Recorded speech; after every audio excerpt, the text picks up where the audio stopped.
Kraft presents The Great Gildersleeve. The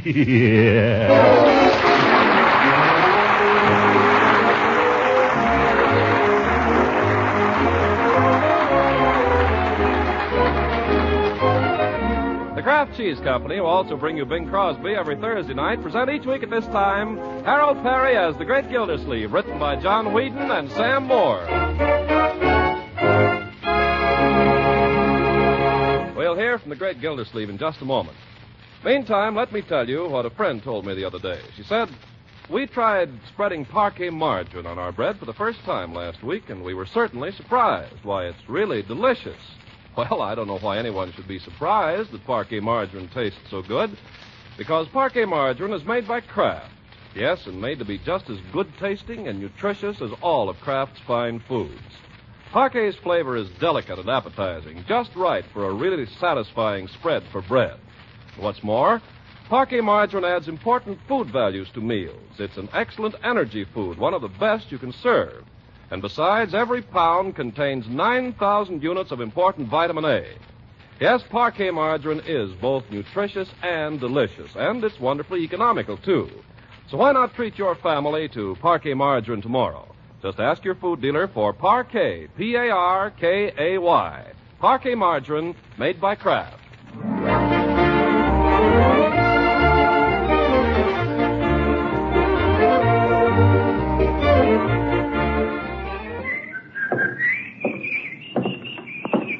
Well, morning, Wally. Hello there. Oh, hello, Judge. Didn't recognize you in the earmuffs. You're up bright and early. Meeting somebody? Yep. I'm meeting a certain someone. Yeah, figured you were. See, you got some flowers. Just open up here and I'll build a fire in the stove. Come on inside and wait. Wally, I think I hear the flyer. Yep, here she comes. Here she comes. By golly, here she comes. What's the matter, Judge? You're as nervous as a bridegroom. Well, as a matter of fact, Wally, you're not far wrong. Between you and me, I got the ring right here in my pocket. Well, I didn't know you was considering taking the plunge, Judge. Who's the lucky lady? You'll see. She'll be getting off here in a minute. And by the way, it hasn't actually been announced yet, so don't say anything, will you? Oh, not me. Especially to any Summerfield people? Oh, not a word. Local girl, Judge? What's she like? Well, Wally, she's about as big as a minute and the cutest little thing you ever did see. Got a telegram from her last night. Yeah? Yep. See? She says, arrive, Moores Junction, 6-2 tomorrow morning. Can't wait to see you. Signed, guess who? Cute, huh? That's a woman. Always keep you guessing. Ever been in love, Wally? Well, yes, now you mention it. But here comes 54. I better drag up that baggage truck. She's coming. She's coming. Wonder which end she'll get off.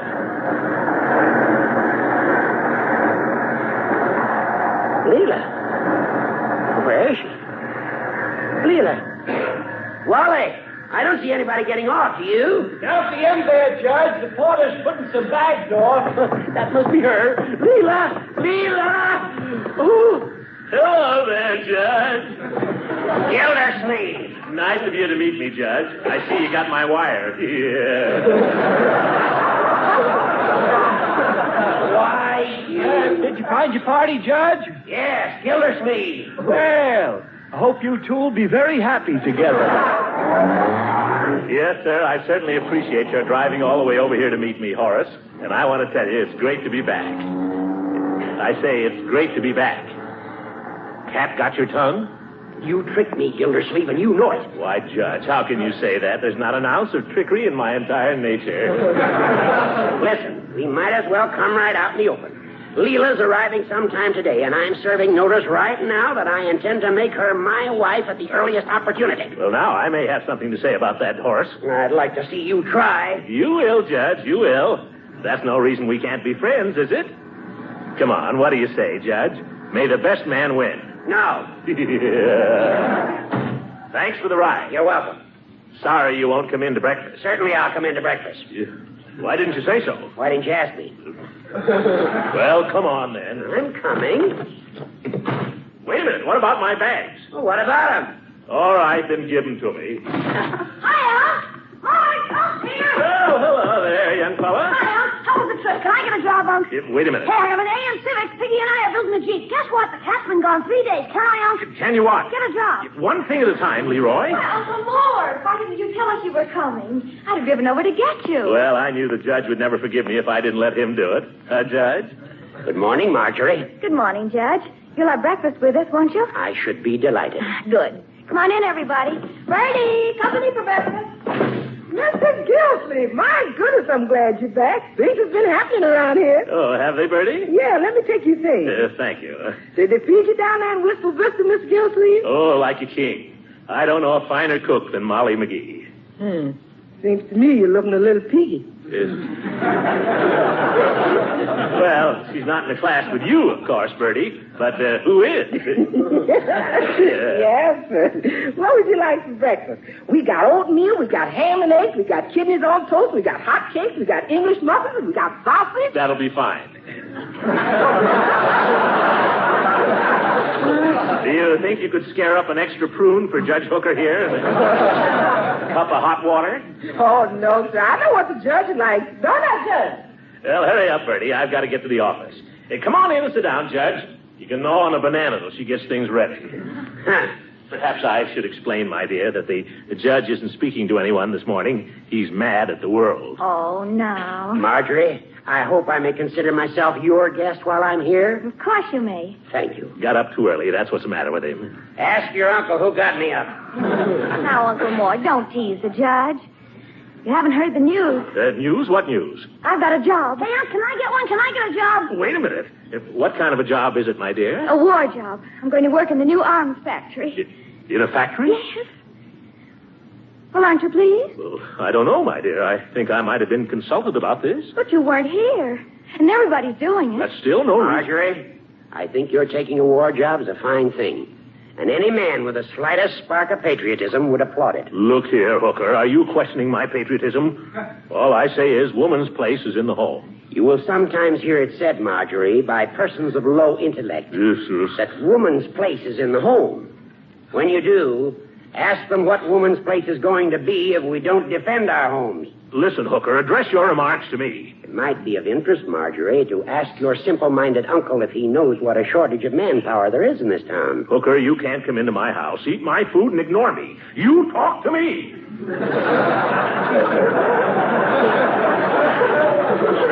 The facts are there. They are very simple. A child could grasp them, Marjorie. But with your uncle, it may take some explaining. You old goat. It comes down to this. The factory's going to require 3 times as many workers as we've got. We can't bring them in from outside because we haven't got houses for them. So what's the answer? We've got to man the factory with people living in Summerfield who haven't now got war jobs. That means mostly women. That's true, I guess. Anyway, I can't think of a finer job for a woman than backing up the men at the front. And that's why I went out and got this job. You're right, Marjorie, and I'm proud of you for doing it. You're proud of her? Who are you to be proud of her? She's my niece. I'm proud of her. But you just said that woman's place... Don't you be putting words in my mouth, Hooker. And don't give me any of your talk about woman's place being in the home. In my opinion, it's the duty of every person in this country to go out and get a war job. Man or woman, young or old, black or white. Bertie? Yes, Mr. Gildersleeve? How's my breakfast coming?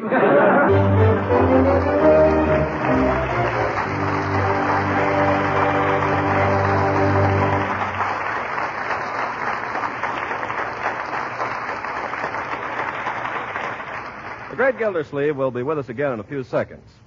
I'm sure you mothers and housewives have noticed that when you cook or bake something especially good for your family, it disappears mighty fast. Well, the same thing often happens to a food product that's exceptionally good, and that explains why your food dealer may sometimes be temporarily out of Parquet margarine, Kraft's delicious spread for bread. Of course, Kraft is doing everything possible to keep dealers supplied, but these days so many people prefer Parquet margarine that some dealers just can't keep up with the demand. Now, I don't mean to say that you can't get Parquet margarine. Likely as not, most of the time you can. But it is wise to watch your dealer's stocks and buy Parquet whenever he has a supply. Remember, Parquet is an excellent energy food and a reliable year-round source of vitamin A. So it's good advice to always watch for and always ask for Parquet, P-A-R-K-A-Y. Parquet margarine made by Kraft.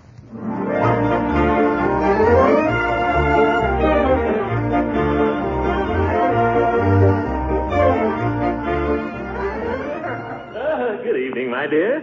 Oh, anything wrong? Not a thing, Uncle Mort. Just a pleasant, healthy fatigue. Fatigue. Oh, fatigue. My new job is going to be lots of work, but I love it. Yes, that confounded war. Is Mrs. Ransom home yet? How on earth would I know? Well, you might have seen her come in. Well, I'll just make sure.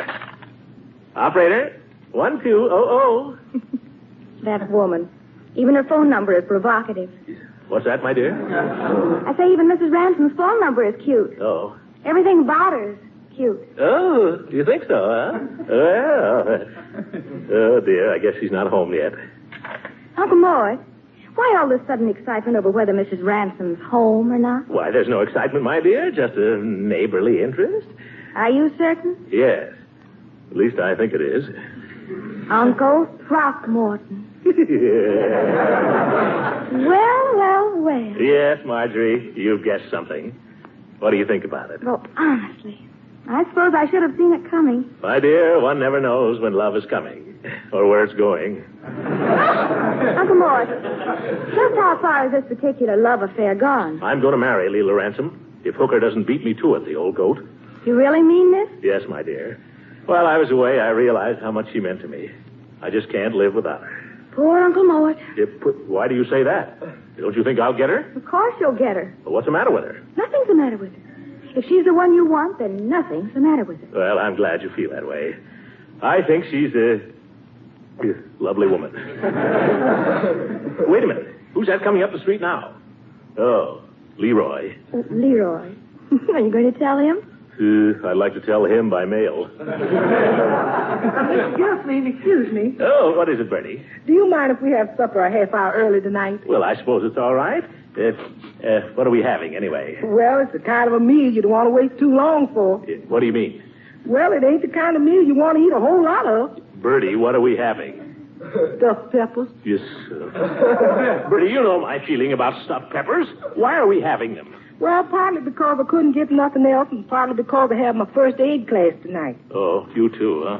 Well, in that case, I suppose I can't complain. Bertie, we've got news for you. What's that, Miss Marjorie? Uncle Mort's going to get married. What? That's right, Bertie. I'm going to marry Mrs. Ransom. Oh, Mr. Gildersleeve!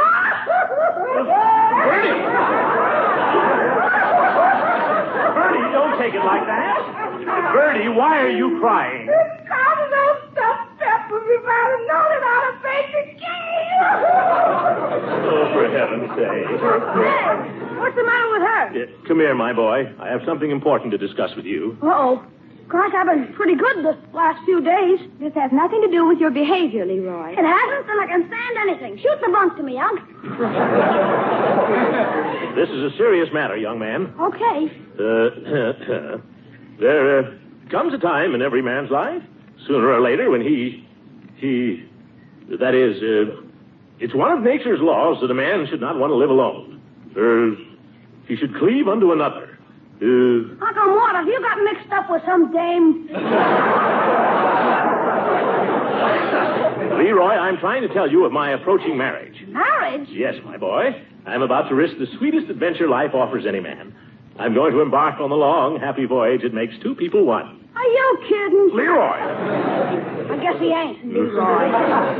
Uncle Mort is going to ask Mrs. Ransom to marry him. Mrs. Ransom? Yes. I find that whistle intensely objectionable, young man. Sorry, Uncle. I didn't mean anything by it. See that you don't. Mrs. Ransom is a sweet, lovely woman, and I intend to make her my very own. Well, if she's going to be your very own, what's she doing in Judge Hooker's car? Look out the window. Hooker? Where? By George, it's true. He must have found out what train she was coming in on.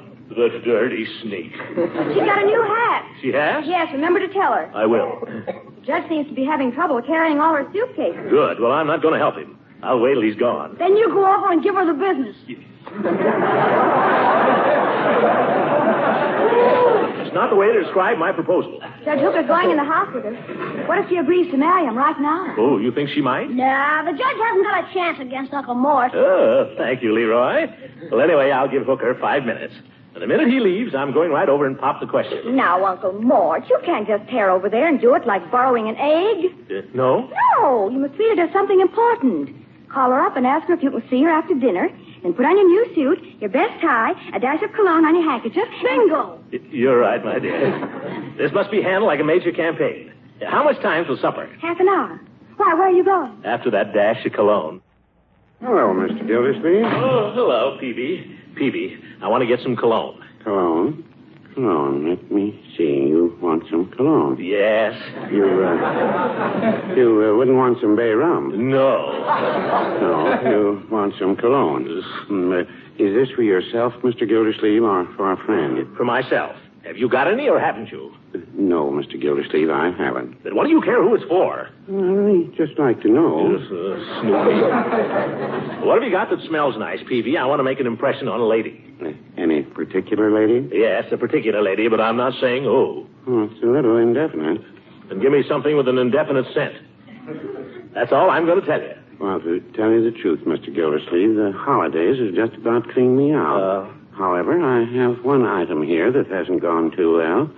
What's that? And it comes in a rather attractive package, too. Yes, but what is it? Well, it's a bubble bath. A bubble. What in the world would I do with a bubble bath? Well, it smells nice. It has a sort of an odor of the pine woods. I don't want to come out of a bath smelling like a moose.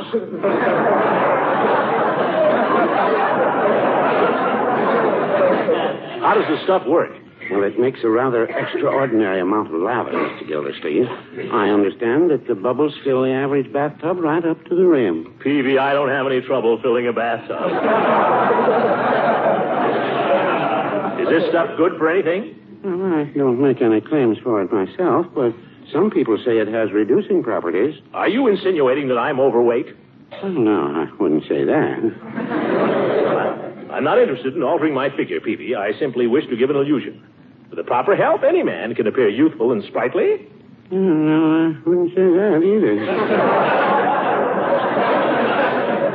You haven't anything better to offer than this bubble gum, Peavy. I'd better try somewhere else. Now, just a minute, Mr. Gildersleeve. Well?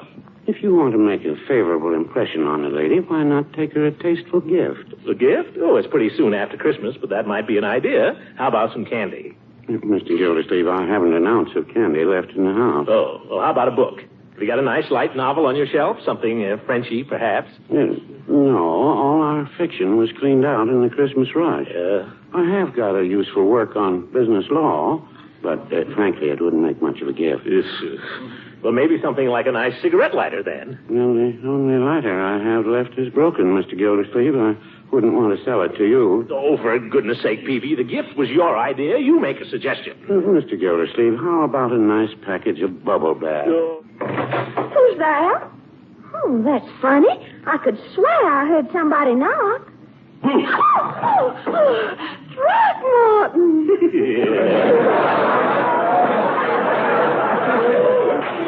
I declare you just about frightened me to death, you silly boy. Come in, won't you?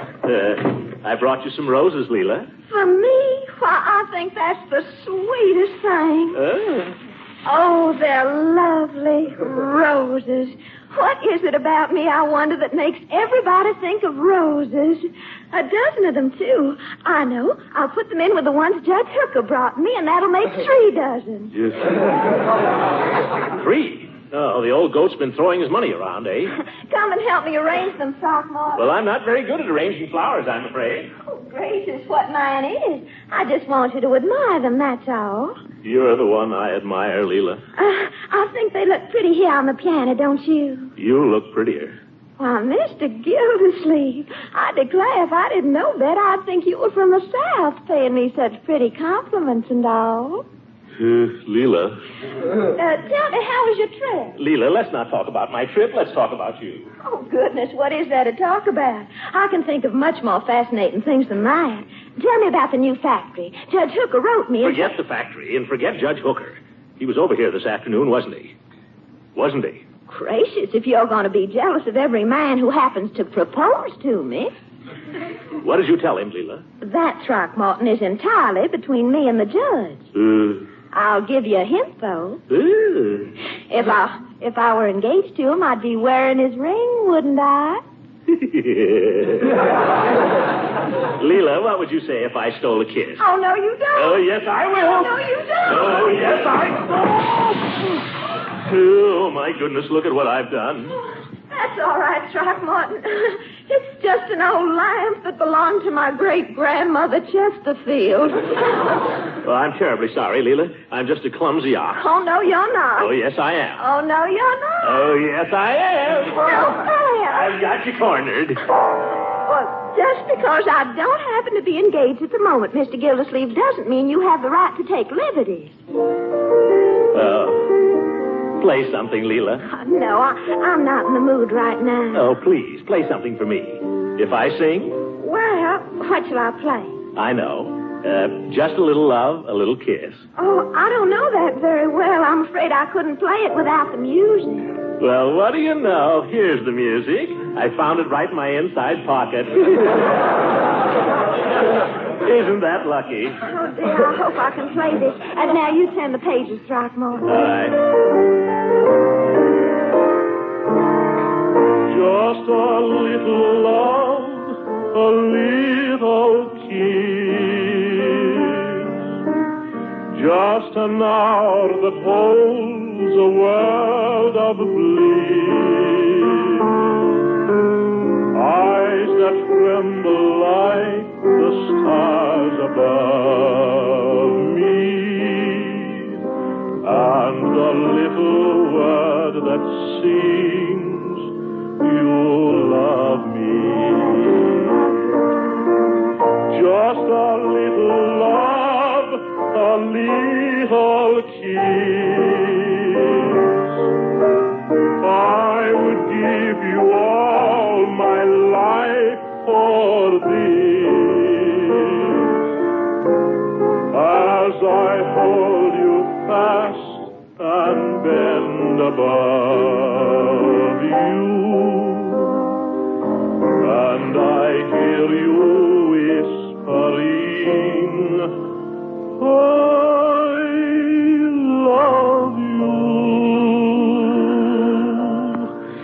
Leila, that isn't just a song. That's the way I feel, Leila. Oh, Throckmorton, I always dreamed that someday it would be like this. And now I'm afraid I've spoiled it. Uh-huh. How could anything spoil it? I've gone and done something. What? Maybe it was reckless of me, but I want you to be the first to know. What have you done? I'm sure I don't know what my poor mother would say if she were alive. It's not at all ladylike. What is it? It just came over me, and I had to do it. Leila, what is it? What have you done? Throckmorton, could you still love me if I was operating a drill press? Original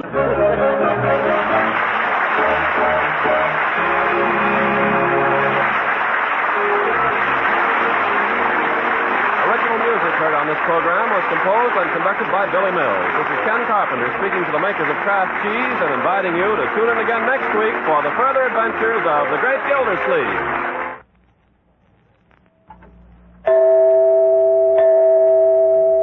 You lovers of macaroni and cheese will get a thrill out of the new-fashioned way of making this grand dish with Kraft Dinner. A package of Kraft Dinner contains special macaroni which cooks up fluffy and tender in just 7 minutes. And the Kraft Dinner package also contains some Kraft Grated, which supplies the grand cheese flavor. You just boil the Kraft Dinner macaroni for 7 minutes, drain it, and stir in the Kraft Grated. Your macaroni and cheese is ready to serve. Now, because Kraft Dinner is so simple to make, so good and so economical, it has become tremendously popular throughout the country. So popular, in fact, that sometime a dealer's supply is exhausted by the end of the week. You can help your dealer and yourself, too, by ordering Kraft Dinner early in the week. Then you'll have it on the pantry shelf ready for grand macaroni and cheese you cook in 7 minutes. This program reached you from Hollywood. This is the National Broadcasting Company.